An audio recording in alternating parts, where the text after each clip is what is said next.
A mighty fortress is our God, a trusty shield and weapon.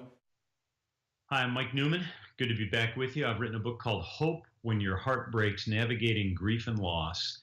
And some folks have asked me, how can you write about heartbreak in such a way where it really reaches me? It sounds like you really understand. Well, heartbreak intruded into my life early on when I was a kid, just about 9 years old. My grandfather was shot and killed when a robber burst into his store one spring day. He had a dry cleaners in the city of Chicago, and he shot him in the chest. My grandfather dropped to the floor bleeding. Of course, the robbers fled. First responders were called. He was rushed to the hospital, and he did not survive. You can imagine what it felt like when we got the phone call that he was shot. This day and age, with all the shootings going on with Sutherland Springs, Las Vegas, there's a huge list. There are more and more people who understand what it's like to have a loved one taken from you in a violent way. I get that. I get the hurt. I get the terrifying thoughts of if the person experienced pain or fear or what they were going through in their last moments.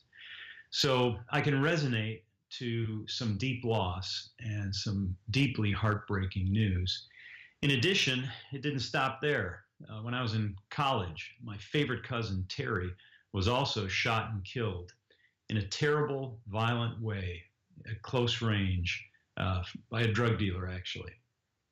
She and her fiance were killed together. My aunt found them. That's the kind of thing that does not go away. It abides deep in your heart and soul. It's something that can actually crush you. And so the question is, how in the world do you find release from that prison? How do you get through something like that? Well, that's where God's word has spoken to me in Isaiah 61, and Jesus quoted this later. He said that he came to bind up the brokenhearted, to free those who are in prison from the captivity of grief and pain. That's what I've experienced through my life. God has freed me from the fear, from the hurt, the pain. It doesn't go away right away. It's always there a little bit.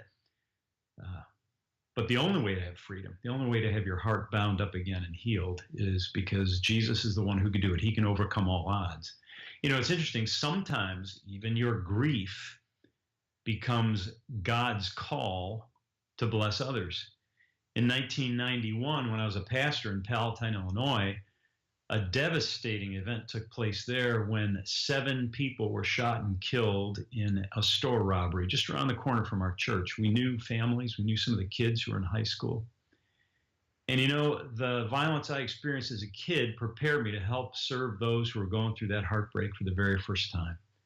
And I was able to bring them a word of hope from the one who can bring you through the valley of the shadow of death. So I have hope in heartbreak, even the most devastating. I get it. You get it too. I hope you also receive the hope in Jesus. I'll talk to you next time.